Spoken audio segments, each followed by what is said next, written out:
I pulled up the Dunkin' Donuts one day and I asked one of the young ladies as I was getting my morning coffee, I asked the young lady, how's your child? How's your daughter? She said, she bad. I said, oh, don't say that. No, she isn't. Don't say that. I said, because the more you tell her that, the more it's getting emblazoned in her mind.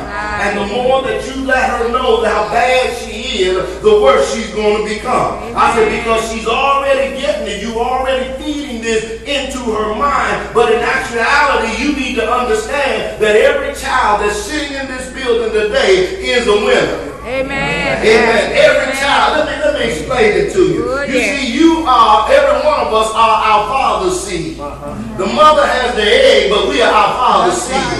Now, I want you to get this, that when the seed was dispersed, you wasn't the only one dispersed. There were millions of others, amen, and you all had to race to the egg. Hey, y'all follow me? I don't know the children here, but y'all follow me. You don't need to follow me. Okay? You race to the egg against millions of others.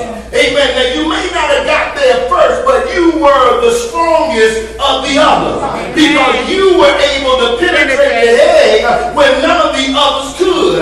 Which said that though you all ran the race, you won because you got in the egg and they didn't.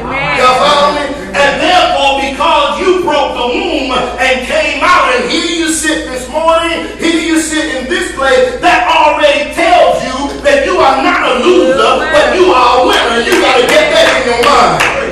Yeah, you got to get that in your mind, that regardless, just being here makes you a winner.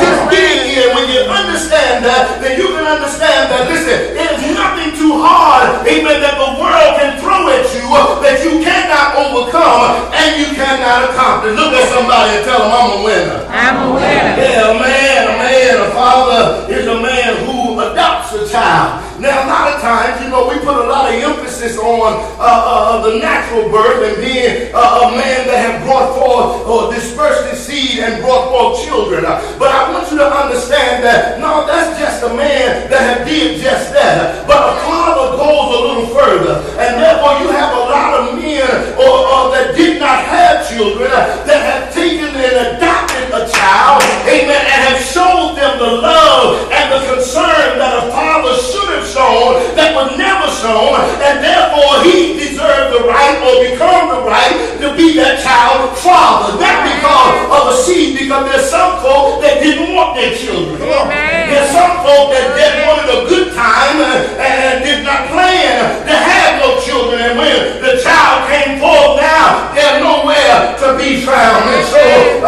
listen, don't count out those adopted parents as though they're not the real parents, because in actuality, though they did not bring them into the world, they prepared them for the world. Next is a man who raises a child. Now, there's a lot of people that feed children. There's a lot of people that buy clothes for children, but they don't actually raise that child. Meaning that they don't actually give them the skills and the tools that they need in order to be successful in life.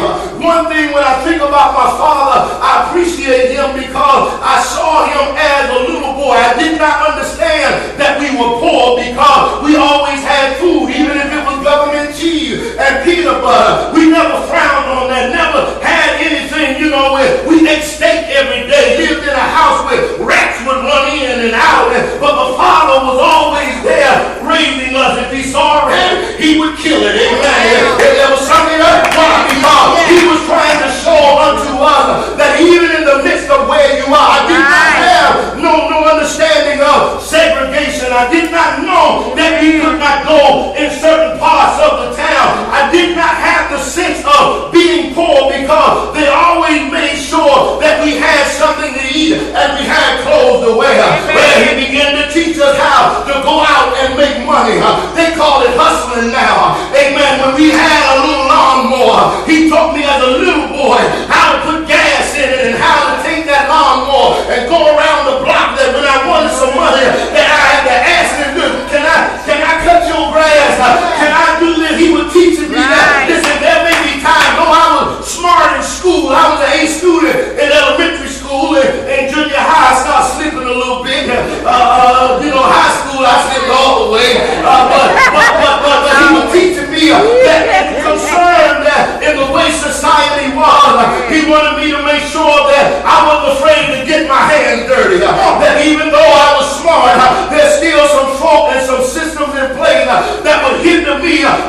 amen, is on pins and needles because they don't know what daddy is going to do. Some of them look at daddy as being annoying, or father in the A word alphabet as being annoying. That means they get on the nerves sometimes. And I know, one thing that used to annoy me with my father, when I'm hanging out with my friends trying to be cool, and I hear that man's voice call me like I was still a little kid, although I was. Amen. They come, boy, you don't get it, I'm going to whip you behind. And I'm sitting there in front of my friend trying to hold it down. Trying to say, he going to whip me. I hate that. I understand that he'll take the time to embarrass you in front of your friends and think nothing of it. And that thing used to annoy me. So sometimes fathers can be annoying in the sight of a child. Amen. Fathers sometimes are too. Amen. Amen. In other words, whenever we need something done, we'll run to daddy. And that daddy just like he'll too. And try to use them to get to fix whatever it is that we done messed up or we done broken. We look at him sometimes as being heavy. In other words, that when we even try to wrestle with him, we already know that he's a little heavier than I am. And I really can't get him. I remember one time I was thought about fighting my father. Because I reached that age now. I reached that age. I knew I could bob and weave. But I saw my father grab a hold of my older brothers. Amen. Both of them and set them down right in the middle of the floor. I got about that thing. I said, Lord, I didn't know him then. But I said, I'm glad I didn't triumph. I'm glad I didn't triumph. Also, fathers are entertainers, which is the E word. Amen. Sometimes they can have us laughing just by the things that they do, the way that they act. Amen. They entertain us. Amen. When we were little, amen, my father used to play horse. And I could get on his back and ride around until it got tired because he was entertaining me.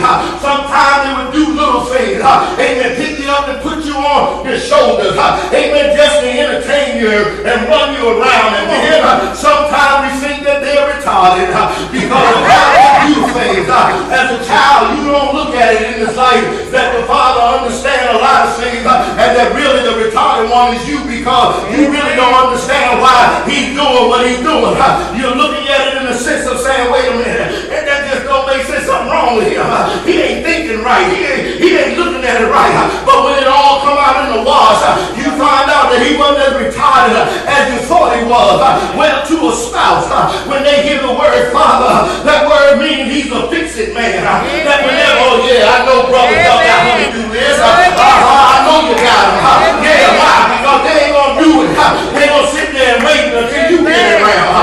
And you the fix-it man. You got to make sure all of this is in. Do I got any brothers in the house that willing to say amen? I need to make sure. You ain't got to be scared. You know you got to do this. So you're the fix-it man. You're the one that got to fix it. You got to make sure that everything is right.